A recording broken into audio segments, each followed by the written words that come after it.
What's going on, guys? Welcome back to this episode of OTA Clips. Good to be back here on the channel. We got Mac Rommel, as usual, myself, Griff and Rome, joined by guest today, Rome KD, friend of the channel, House of Ballers. And today we are going to be breaking down everything going on with the MLB Trade Deadline.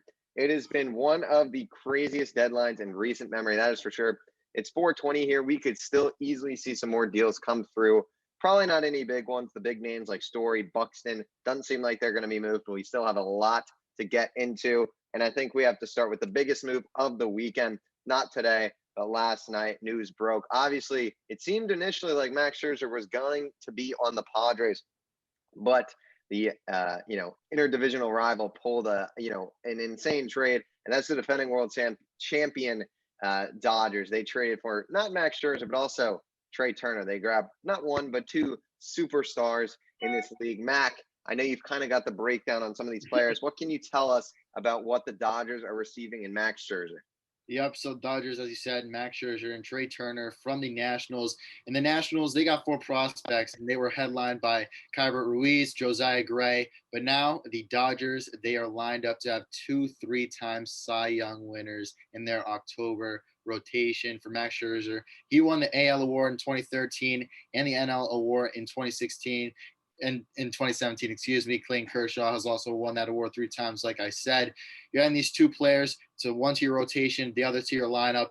And for Trey Turner, not many people are talking about it, but he's having an outstanding season and has potential to be an MVP this season as well. For the Nationals, they got a pair of prospects who the scouts love. You have Ruiz and Gray. Ruiz, he's ranked number 1 in the Dodger system. Gray, he's ranked as the number 42 prospect in baseball by MLB.com. The other 2 prospects, Gerardo Carrillo, a right-handed pitcher, and Donovan Casey, who's an outfielder. Carrillo, he ranks number 22 in the Dodger system, according to Baseball America. Casey is not ranked on that list, but he does have a cannon in the outfield. Yeah, I mean, it's just the Dodgers are putting together a super team. Like, we all know what's going in. Like, the super team era is about to begin. Like, if you look at Max Scherzer in that rotation, you got Scherzer, Kershaw, Walker Buehler, who's doing insane by the year. No one's really talking about that. Julio Urias and Tony Gonsolin. And I mean, I'm probably forgetting a whole bunch of starts that they have in that rotation. Like, it's just insane. And then if you add Trey Turner on top of that, that's just insane. You get a fantastic all-star from this year. This is a great year. This is a fantastic trade for the Dodgers, and this is what's going to propel them to a potential repeat in the World Series. And then for the Nationals, they got back Keibert Ruiz, Josiah Gray. Those 2 guys could have the potential to be franchise cornerstones for that catcher spot and the rotation, because the Dodgers just traded they're starting catcher and Young Gomes to the A's earlier. So it looks like from that trade, they're looking to put in Keibert Ruiz immediately, and he's got switching power. He's hit a couple bombs in the league already. Like, this dude's MLB ready. Same with Josiah Gray. He's got some nasty stuff too. Along with Carrillo, he could hit 100 miles per hour, I heard. And then Donovan Casey as well. So, I mean, this is just it isn't the greatest day for Nationals fandom right now, but at least they can have something to put their head up high in terms of their long term. Excuse me. Yeah, the Nationals, this deadline was really unique to me in terms of this fact that we saw 2 teams completely tear it down. And those are 2 teams that have won the World Series in the past 5 years. We saw the Chicago Cubs trade their entire core, which we're going to get into, obviously the main 3 being Anthony Rizzo, Javi Baez, Chris Bryant. And we saw the Nationals trade everyone not named Juan Soto. I mean, this was insane to say the least. But focusing on the Dodgers, I mean, instantly, this team is heavy favorites to win the World Series. Like you guys have said, the rotation, top to bottom, Max Scherzer, Clayton Kershaw, Walker Buehler. I mean, you just don't want to see those 3. They've got other guys here, Urias. They've got, tons of guys. I mean, Trevor Bauer, I don't believe he'll ever play again for the Los Angeles Dodgers. Just does not seem that way with all those off-the-field issues. To be honest, don't know if he'll ever play again in the MLB. And then on the other side of it, with Trey Turner, you're adding arguably the second-best shortstop this season in the MLB, who's got incredible speed. He's very versatile. He can play multiple positions. And you're going to pair him in that infield. And now that lineup, I mean, you're talking, you've got Mookie Betts, Cody Bellinger, who's been very bad this season, but, he's still a threat. I'm not going to say Cody Bellinger is not a threat. If he gets it going, that's, even more scary. Chris Taylor was an all-star. Justin Turner's old but reliable. I mean, Max Muncy might be the best offensive player this year. I mean, it's crazy the amount of guys they have. They're getting Corey Seager back. So this team is in a very good position right now to win. And I think this division is fascinating because on one hand, the Dodgers right now are in second place, third place team, which we can talk about right now real quick before we head to the Giants. They made their big move earlier in the week with Adam Frazier, the All-Star second baseman, formerly on the Pittsburgh Pirates. He's been on the Padres for a bit now. And they also went out, added some bullpen help. They went and, got the depleted Nats to make a deal. They traded for Daniel Hudson, the reliever. I believe they also got some other guys. So if one of you knows, jump in. But Mac, I mean, Adam Frazier, I don't know how much you know about this guy, but if you do, talk about him. And also the Padres. I mean, this is a team right now in the second wildcard spot. They're a very big threat to those teams in the NL West. Yep, the San Diego Padres, as you said, they acquired the second baseman, Adam Frazier, from the Pirates in exchange for 3 minor league players very recently. Frazier, he leads baseball in hits this year. And then for the Pirates, you're acquiring infielder Marsano, outfielder Jack Sawinski, and right-hander Mitchell Miliano. Frazier, though, he entered last Sunday. He hit .327. This was the second best average in Major League Baseball. He had 4 home runs and 32 RBIs. He was a 2020 Gold Glove finalist, and this season he was an All-Star. For the Pirates, you have Marsano. He's 21. He is hitting .272 with 6 home runs and 26 RBIs for the AAA El Paso. He also has played this season at shortstop, second base, and in the outfield. Sawinski, he's 22. He has 15 home runs this season for the AA San Antonio. And Miliano, he's also 21. He's 2-2 with 2 saves and a 3.60 ERA in Class A this season. Yeah, I really like this Adam Frazier trade for the Padres. I mean, his role kind of reminds me of like a 2020 DJ LeMahieu in that if like whether it's at the top or bottom of the lineup, like if they're scoreless, for example, just talking situationally, like if they're scoreless and they need to get that big rally and Frazier's like first up due up after they were just in the field, like he all he has to do is just get a hit or just get on base. That's all he needs to do. And then the bottom guys that lineup for say like Austin Nola can just be like, okay, I'm gonna hit a double to left center. And then Victor Caratini, another example, could just be like, oh, okay, I'm gonna hit a double here and score both of them or whatever. Like it's just situationally, this is a great pickup for the Padres, and that it'll just kind of lead to better offense and hopefully lead to more wins, to be completely honest. Yeah, the Padres, I mean, this is a team that at the deadline, to be honest, I thought they would respond more to the move of Max Scherzer and Trey Turner to the Dodgers. I was surprised they didn't go out and do anything big today.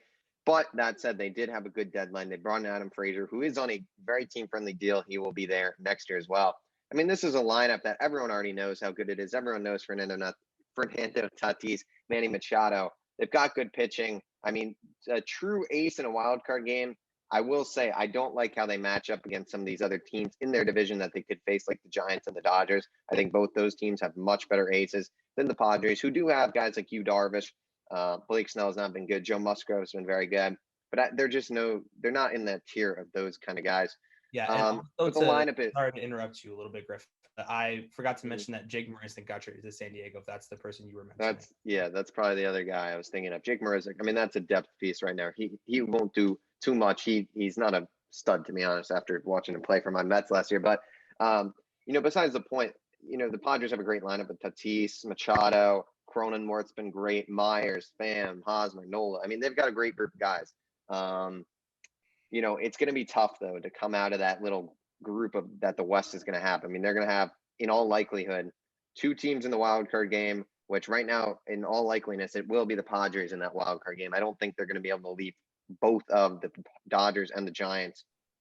And then they're going to have to face whoever wins the division out of the Dodgers and the Giants if they do manage to make it out of, the wild card game. So no easy stretch. And it is good for other teams in the NL, like the Brewers and Mets, that only one NL West team they're going to have to end up facing. It will be very interesting to see. But moving on to the San Francisco Giants, news broke about 4 minutes to the deadline. Kris Bryant is going to be traded to the San Francisco Giants, and we have news on the package. It is going to be 2 prospects, outfielder Alexander Canario, number 9 in San Francisco system, and Caleb Killian, number 30 in the Giant system. So a bit of an underwhelming package, to be honest. I see Rome making the face. I mean, Rome, Chris Bryant, the face of that Cubs franchise. Cubs clearly, trading everyone, getting whatever they can. I feel like I feel like I feel like they should have kept them for that kind of price, to be honest. I mean, maybe extend them. I don't know, but I don't love that package they returned. But talk about this move for the Giants. I mean, what a big move for them. I really thought they were gonna put at least a guy like Joey Bart or Heliot Ramos. At least both of those guys could have been a great send off to Chicago for Chris Bryant's values. So that honestly, the Chicago Cubs just keep getting fleeced today. Like, I feel so bad for Cubs fans out there. Like, they just traded for Rizzo. They just basically traded for their entire core. Rizzo, Baez, Bryant. I'm probably forgetting someone else. It's just Kimbrel, Chafin, Kimbrel, Tepera, oh, goodness. Like, they're trading literally everyone Schwarber, they have. lost, And just Peterson, like they're just tearing it down. I mean, I feel so bad for the Northsiders. I'm like, oh man, like they must be like crying in their pillows right now. I'm like especially for the package that they got back. They got like a number 9 prospect, a number 33 prospect, or something like that. Like, that's not gonna cut it. I feel like the Cubs could have done a better job. And I mean, although the Giants are kind of reluctant to trade away Joey Bart because he's kind of their guy in terms of when Buster Posey retires, he's going to be their guy to back him up. But I think Heliot Ramos should have been at least in that deal, because there's no real plan for him yet. I mean, once the veterans get traded, he could come in, but I really think he would have been a great piece for Chicago and a return piece. Yeah. So, sorry, I was looking at my phone. We just got new news of a deal. Richard Rodriguez is going to be headed to the Atlanta Braves. So that's a new deal that was just announced. Good move by them. We'll talk about the NL East in a second, but for the Giants, fantastic move. Obviously, you do have Longo at third, but he's been a little banged up, and Chris Bryant's just on another level at this point in his career. Not sure how realistic it will be to lock him up, if that will be interest there or whatnot, but I think in terms of the package, not good. The Cubs had some very good returns on the day. The Craig Kimbrel one specifically, they did fantastic in getting Nick Madrigal. I mean, that was fantastic that they were able to get that. Some good returns on this day. Jose Barrios, we'll talk about that in a second as well. Very good return. It's tough for Cubs fans, like you mentioned, Rome. I mean, they lose their whole core, essentially, of guys. And obviously, they did get a good haul of prospects. Not in this trade. I don't think they got really any studs. Not that I know of, but just looking at how they're ranked, I think they should have kept Bryant, at least kept one of them, and just sent them off. I mean, I guess they're tearing it all down, so everyone has to go. But at the end of the day, I mean, I don't love the move for the Cubs. Great move for the Giants, and especially for what they got, they held out. They were never going to trade a Joey Bart. I know you mentioned him and Ramos. They were never going to trade those guys. This is a pretty well-run front office that weren't going to trade those guys for a rental. And at the end of the day, they waited it out and they got the best deal because, just by looking at it, I don't think the Chris Bryant sweepstakes were really much more than the Giants at this point after the Mets went and got Javi Baez, which is a great transition to the NL East and specifically my New York Mets. We go out and get star shortstop Javi Baez as well as Trevor Williams. Bit of a throw-in. He'll be probably going to the bullpen for the number 5 ranked prospect according to MLB, Pete Crow Armstrong. Crow Armstrong, young prospect in the outfield, missing the whole year though with shoulder surgery, so unclear when he would be up anyway, and also very limited time playing pro ball. So to be honest, I like this return. I'll start it off here. I like this for the Mets. Obviously, I would have liked to go. I would have liked to see them go out and get another pitcher or so. I felt like they could have used just a little more depth, but obviously they do get Rich Hill, Trevor Williams. I guess they're bringing him, so it shores up them some things. They'll have guys hopefully coming back with Carrasco starting tonight. Hopefully Reed, Foley, Gazelman, those kind of guys start trickling back in. But acquiring Javi Baez is a fantastic move for the Mets here. You obviously bring in Francisco Lindor, the $341 million man, his best friend, who is going to be able to fill in the short term while Lindor's out with that oblique strain at shortstop, and then we'll go right to second base when Lindor's back, forming arguably the best defensive middle infield and one of the best middle infields in general in all of baseball. You can move Jeff McNeil over to third base. JD Davis, I'm glad that they keep his bat in the lineup for now. They needed, Chris Bryant would have been great, but to me, Javi Baez just made more sense simply off the fact that he can fill in at short for now. It's great friends with Lindor, which makes him potentially, long-term an option if they, can find the right price. Obviously, don't pay $200 million for him, which is what he's asking for reportedly. But, if you can find the right deal, go ahead. And, it's a move they had to make. They had to go ahead and get a bat, and I'm glad they did it. Very excited. He was the guy that coming into the day, I was hoping they would go land. I would be very disappointed if it ended up being Story. Happy with Bryant, but Baez was the guy I wanted. Obviously, tough to lose the top prospect, but to only give one prospect on the day, that's pretty good. They kept a lot of good guys. So not mad about the prospect return, and happy Baez is a New York Met. Yeah, by the way, sorry if you hear some noise in the background. There's some people screaming. I don't even know why, because my walls are so thin here. But anyway, I just love, the Mets are just going to be getting scarier and scarier. I mean, that rotation is set, but I feel like that offense, even though they still got McNeil, Conforto, Pete Alonso, JD Davis, Francisco Lindor, all those guys still in there. I think that Javi Baez guy, even though he's like a swing and miss guy, like the highest chase rate in like the league. I mean, if you get that kind of offense that could just kind of get you like a couple hits a game, maybe even a long blast to get the momentum rolling, and make some fantastic defensive plays, especially with Lindor on the other side of him as well. Like the Mets are going to be scary. I think them and the Brewers are going to be sneaky, and they'll postseason teams come October for sure. Mac, anything on that one or? Not much. All right, well, we'll go still learning here. It's all right. We'll carry on your back. He's having fun. No problem. But we'll move something that maybe that you have a little more on, which involves both of your New York Yankees. We'll go to the crosstown rivals. They had a very busy week in the trade scheme of things. They went out first move of the week. They acquired Joey Gallo, a guy who his average does not state how good of a player he is. He's fantastic defensively. Will hit you a lot of home runs. Will get on base. He does strike out a lot, which is really the main negative besides the average. But they go out and get him for a package of prospects. Then they go out and made a shocking move in my eyes last night, trading for Anthony Rizzo. That was really surprising with Luke Voigt there. They didn't end up moving him, but they trade Rizzo for a few prospects. And then today they go out and get a pitcher, Andrew Heaney, who's not been great, to be honest. He's not, maybe the move I think they needed per se in the rotation, but still overall a very busy deadline. They got the left-handed power they needed in that lineup. This lineup is stacked, and they're obviously looking out right now on a playoff spot. To be honest, it's probably only that second wild card up for grabs. I feel like the Rays or the Red Sox, whoever that is, will probably be in one of those spots. So to me, I'm looking at one wild card spot between them. The A's were very busy. They went out, got Marte and Yan Gomes, Josh Harrison. They had a good deadline. So I'm going to start with you, Rome, and then Mac, you can jump in. I mean, what are your thoughts on the Yankees' moves? Obviously, they clearly went for it. They traded a lot of their prospect depth, but they went out and got some serious talent and guys that'll be there for, not this year, but next year too. And Joey Gallo, which is, obviously an up. Yeah, I really, upside. I don't even know what I'm saying. Yeah. I really feel like Brian Cashman was trading for his job. Like he knew that he was literally on the chopping block, ready to get up out of New York, because his luck from the 90s to the 2000s was great, but then it really faded off, especially after 2009. But I feel like he really like resurged and is like, okay, I'm here, I'm ready to make some moves, and he solved that left-handed bat lineup, because the Yankees had zero left-handed bats in the lineup whatsoever, other than Brett Garner. But he's Brett Garner. He's not going to do anything for you on the offensive side. But you get guys like Gallo, who's probably having his best season of his career right now, and like 25 bombs, I believe. Like he's hitting baseballs all over the field. Like he's really going to create a lot of momentum and a lot of excitement back to the Yankees.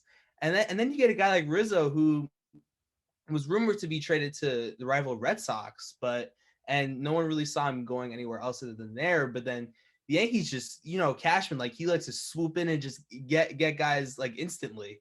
So, I mean, I really like these two trades. The only question I have though, to your point, Griffin, was Luke Voigt. I mean, it's probably just because of injury purposes right now. I don't know if they'll really sign him long-term, Rizzo, I'm talking about, but we'll see if Voigt gets traded some point in the offseason, or I don't know, maybe in the next few years or so. Because I don't feel like Voigt's like it deserves to be a bench piece. Like he really deserves to be in a starting spot, either with the Yankees, or he could platoon for Rizzo, or just somewhere in the league. So, I mean, and then lastly with Andrew Heaney, that was just for depth, maybe like in the back end or in the bullpen, they could switch Jordan Montgomery. to the back end or the bullpen. Like there's a bunch of different things that move was for, just for pitching depth. But yeah, that's it for me on that. All right, yeah, for me, I'm back. I know a little bit. I'm gonna do my best here. Yeah, with the Rangers, you had the 6-player trade, and then you had another one with the Chicago Cubs where you got that first baseman Anthony Rizzo. For the Yankees, they sent over Calvin Alcantara. I'm gonna struggle to pronounce these names, but I'm gonna go for it. A 19-year-old outfielder who's in rookie ball, and Alexander Vizano, we're going for it. Whatever. That's what I'm saying. A 24-year-old Class A right-handed pitchers to the Cubs, for Rizzo, and they traded 4 prospects to the Rangers for Gallo and left-handed reliever Joely Rodriguez. So as you said, Gallo, he's having one of the best seasons of his career. But the thing with the Yankees is, we know they come in loaded. Every year they have their high hopes to go and try and win that World Series, and they haven't lived up to that. Gallo, he hasn't played in the postseason. So if you make the postseason, you're going to be banking on a guy who does not have that experience. But with Rizzo, you're getting a player who this season is batting .248. He has 14 home runs this season. And in 2016, he was a player who really, really, really helped the Cubs win that World Series. He had .410 with 3 homers. He had 10 runs batted in those final 10 postseason games. He's going to be a player that once you get to the postseason, you hope you could rely on to help you take on and win some of these games.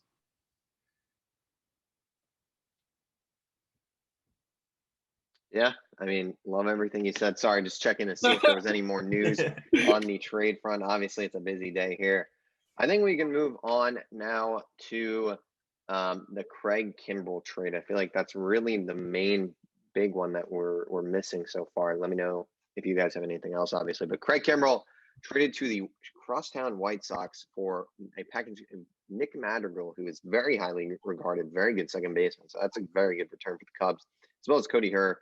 I believe a reliever. So I'll start on this one. I mean, I think this is a insanely great move for the White Sox. They went out and made their bullpen way better. I mean, they went out and I believe Ryan Tepera, that is where he ended up. So they got him and Craig Kimbrell to add to Liam Hendriks. Kopech has been fantastic out there. I mean, they've got Bummer, I still believe, is out there. I mean, they've got fantastic relievers out there in Chicago. So that's a great move for them. And I mean, they went out. They obviously they went out and got Cesar Hernandez. That was the second baseman they got. So it is, interesting that they parted with Madrigal. Clearly, they felt like they didn't need him per se to win this season. And I think this is really a move for me that, this is a move that they're looking at winning the AL. And to me, honestly, I think this team is the favorite in the American League, and rightfully so. They have a fantastic lineup. Guys like Eloy Jimenez, Luis Robert are working their way back. Those are very talented players. They've got Tim Anderson, Jose Abreu, Yohan Moncada, Grandal. Obviously, this is a very talented team. And then you look at the pitching staff. That rotation has been great. Lance Lynn, Carlos Rodon is a superstar now in this league. Giolito has been inconsistent, but still solid. I mean, you got to look at those big three and think, wow, I believe they still have Dallas Keuchel as well, among other guys. And then the bullpen now, they have arguably the 2 best closers in baseball this year, potentially, in Kimbrell and Liam Hendriks. I mean, what a incredible duo in the back there with a bunch of other guys. Rome, what are your thoughts on this deal? I mean, the White Sox really going for it. Obviously, Madrigal is, highly regarded. So you see what they were able to, Cubs were able to get for Kimbrell. Pretty impressive. Yeah, I really do agree with you on that. Like their bullpen, like you said, is just so stacked. I mean, you get like Liam Hendriks, who's already like he hasn't been performing to 2020 levels because that was his best season. But like 2021, he hasn't been doing like that bad. I mean, he just came off an All-Star appearance, so that tells you that him, Kimbrell, who else? Tepera, like just that whole bullpen now is just completely stacked. I mean, they didn't even need to make any trades on the bullpen side. Like they were fine. Like I mean, they could have just left the bullpen as it was, and that could have been fine. But they just decided to pad their stats and be like, okay, like we're here, we're ready to win a chip. Like we're not playing any games with anybody. Like we're here to close down games. We're not trying to let any teams come back on us, especially on the 7, 8, 9 with Tepera. I don't know if Kimbrell might be in that setup spot, and then Liam Hendriks. So I mean, the White Sox are easily the best team in the American League now, especially with that trade. So I mean, it's the White Sox going to be a lot of fun to watch, especially with that starting rotation and that lineup too. It's just fantastic on their end. Yep. So the White Sox, as you said, they got Kimbrell from the Chicago Cubs, and the Cubs, they got Nick Madrigal and Cody Hewer. The White Sox, you said they lead the AL Central, and they soon, for you, in your opinion, will be on top of that American League. They're looking for some bullpen help, and as you both said, now they have it. You have Kimbrel and Liam Hendricks. Kimbrel, what he's bringing, he's 33. He has 23 saves this season for the Cubs with a .49 ERA, a 64 strikeouts in 36 and 2/3 innings. Overall, he has 371 career saves with the Cubs, Red Sox, Padres, and Braves over his 12-year career in the major leagues. Madrigal, he tore his right hamstring in early June, and he's out for the rest of the season following his surgery. He's starting to be the Cubs' starting second baseman next season. He was hitting .305 when he was injured, and he also won a minor league Gold Glove award in 2019. Hewer, a 25-year-old right-hander, he's 4-1 this season for the White Sox out of the bullpen. He appeared in 40 games, and last season, his first in the big leagues, he was 3-0 with a save and a 1.52 ERA in 21 appearances. There you have it on the stats. Craig Kimbrel, a resurgence this year. What can I say? Honestly, we should just call Mac the Mr. Stats guy at this point. Yeah, literally. Jonathan might ring me up, just say, Mac Stats. Mac on the stats, we need you. That's my new job. He's a machine with the stats, folks. Also getting word now in terms of the Mets on rumors, nothing, no more trades, but apparently before the Javi Baez, they were close on a deal for Kenta Maeda and Josh Donaldson. So very interesting to see the Mets were in active discussion. Obviously, much more happy with Javi Baez than that. Steve Cohen's not playing any games, Griffin. Cohen's not playing any games. He transformed Rosario and Cano to Lindor Baez. Pretty impressive. Also read that the Twins' asking price for Berrios from the Mets was a package that at least was Dom Smith and Ronnie Mauricio. So that would be a hard no, I'm sure, from the Mets. But moving on to Jose Berrios, who ended up getting traded. What a package the Twins got. They trade for Austin Martin, a top prospect. I believe he is like 15 or 16 ranked MLB. And then Simeon Woods Richardson, a guy who was traded by the Mets for Marcus Stroman. He is also headed to Minnesota. So an incredible package of two top 100 guys, and Austin Martin, who was a first-round pick 6 or 5, I believe, one of those two in last year's draft. Very good package for the Twins. And for Berrios, a guy who has a career like 4 ERA, Mac, we might need the stats on that. He's having a decent year, but I mean, this kind of package, what are your thoughts on this, Rome? To me, this seems like a big overpay in terms of what this was. And you know what? I feel like I might disagree with you on that, because I feel like this could be a win-win trade for both teams. Because I feel like for the Blue Jays with Berrios, you get that 1-2 punch, that left right 1-2 punch. Man, I cannot speak today. But I feel like that was really essential to them, because they really need to start pitching help outside of Hyunjin Ryu. And then for the Twins side, I mean, Austin Martin, like, he could play center field, and you guys know Byron Buxton was swirling around the news lately because he didn't sign that extension that the Twins offered him, that $70 million extension. So I think the Twins might just send a message that they might be preparing for a Byron Buxton exit out of the Twin Cities. That's just what I'm saying. I feel like I really feel like the Twins are going to do that. But like, I feel like this is a win-win from both sides, because Austin Martin's a fantastic player, doing really well in the minors, and then Simeon Woods Richardson, the high prospect, could be major league ready in a couple years or so. So I feel like this is a really intriguing trade for both teams, in my opinion. Yep. So as you said, the Twins, they received prospects, a shortstop outfielder, Austin Martin, and right-hander Simeon Woods Richardson in exchange for Berrios. The 27-year-old Berrios is 7-5 in 20 starts this season. He has a 3.48 ERA, 126 strikeouts, and 121 and 2/3 innings. Yep, I got the stats. Don't worry about it. He's a 2-time All-Star. He's been pretty durable, and he's been durable really as any other pitcher in the game. And he remains under team control through the 2022 season. For dealing Berrios, you will be setting back a struggling rotation even further that the Twins had. The Twins had leverage with so many teams seeking high-end starting pitching, but getting prospects back from deals they're making this month, it has to give them a very big jump start for setting their team in 2022 and beyond after this disappointing season on the heels of 2 straight AL Central titles. There you have it, Jose Berrios to the Blue Jays, and not, in my opinion, Bit of an overpay, but it seems what that was the market for him and a team bit. I mean, you heard just a few moments ago what they were asking from the Mets. That is a haul in itself. And you see what the Blue Jays ended up giving up. So the Blue Jays clearly willing to part with pieces of their future. Obviously, Bo Bichette, guys like that in place. So Austin Martin may not have had a clear path to play shortstop per se, but still a hefty package nonetheless. But a good deal for the Twins. And I like what you bring up, Rome. Byron Buxton. I mean, that was a name that was thrown around a lot. I had heard the Mets had some discussions. The Phillies were heavily linked to him. A bunch of teams didn't move him. So now you got to think in the offseason, he's going to be one of the hotter names in the trade market in terms of where he goes. Obviously, it'd be interesting to see. I was really hoping at the end the Mets would pull something off, bring him in, but obviously that didn't happen. We'll see. Maybe in the offseason they let go of Conforto, bring in Buxton. I don't know. It would be very fascinating to see what happens with him. But that kind of covers it for all of the main guys. So I'm going to ask you this, Rome. What was one of the more underrated moves on the week or on the day that you really like that you think could make a bigger difference than people realize? I've been thinking about this for a while, and I think it's the Starling Marte to the Ace trade, but I'm not talking about Starling Marte here. I'm talking about Jesus Luzardo moving to the Marlins. You talk about the guys that they already have pitching right now. Sandy Alcantara, Edward Cabrera, the MLB The Show legend, if you know, you know. Pablo Lopez, Jesus Luzardo, now that he got traded there. Max Meyer, Trevor Rogers, Sixto Sanchez. What do all 7 of those guys have in common? They're 25 and under. So Kim Ng is doing some astronomically smart things in Miami right now.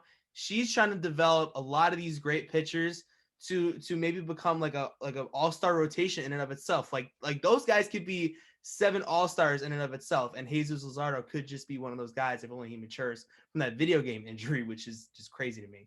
Because I mean, all 3 of us know that we get mad at video games, but like not to that extreme. Especially me. Jesus Luzardo got to chill with that. That's a good pick. One that I say I like that's not being discussed. I got a few.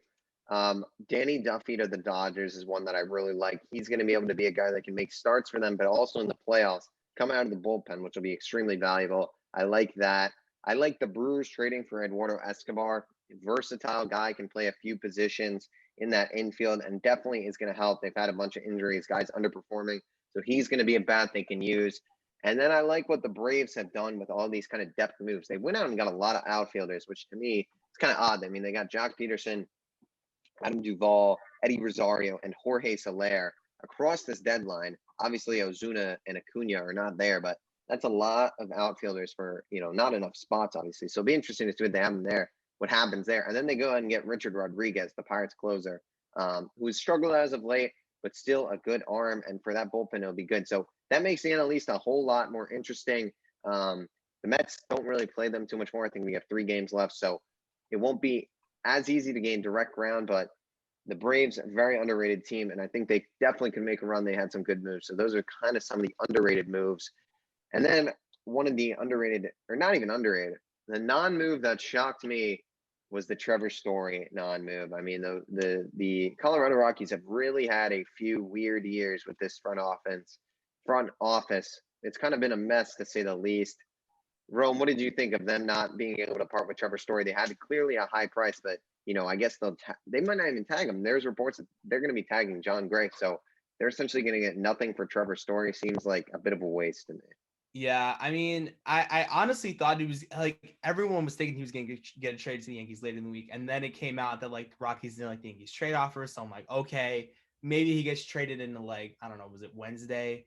But like a whole flurry of that day passed and that didn't happen. So, I mean, I feel like he could be. I feel like this was like I really feel like the Rockies could have profited off of this, but at the same time though, like Trevor Story, all he has to do is just play baseball, just get the season over and done with, and then worry about free agency because I know that a lot of teams, almost all 30 teams probably are gonna go after this guy, and it's just gonna be a crazy offseason. So I feel like he's set up in the right position to get a bunch of like big deals so he can secure a huge bag come like winter meetings, come the rest of the offseason.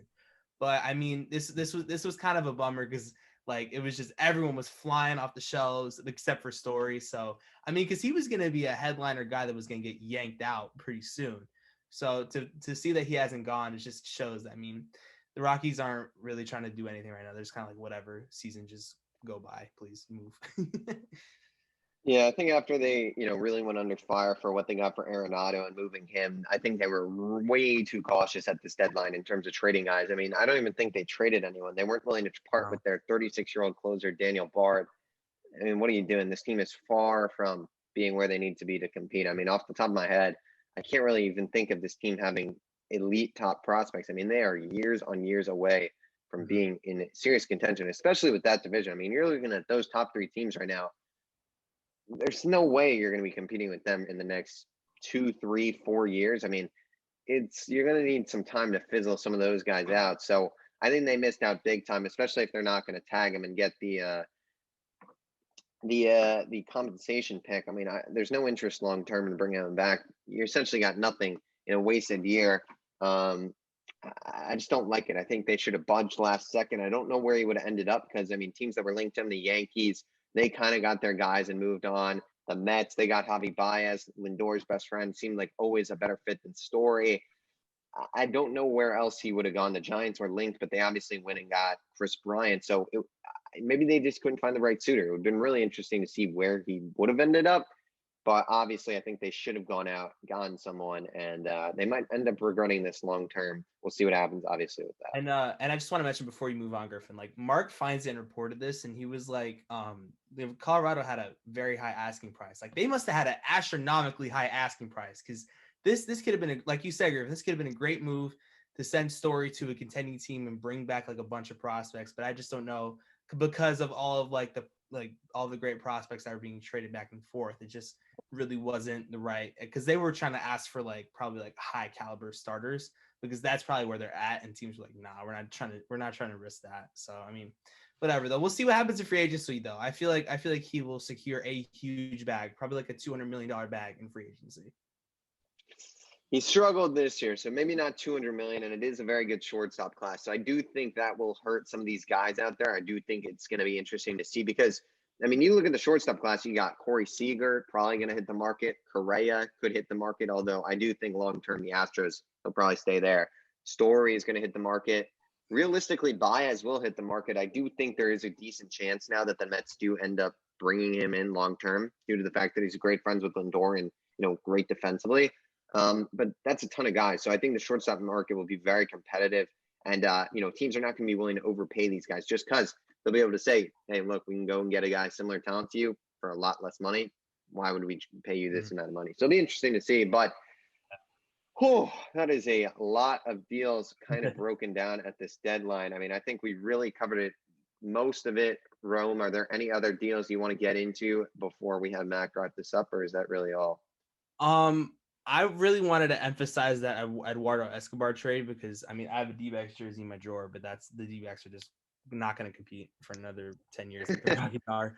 But, I mean, I really, really like this pick for the Brewers because they already have that pitching set with guys like Woodruff, Corbin Burns, and Freddie Peralta back to back in a playoff series.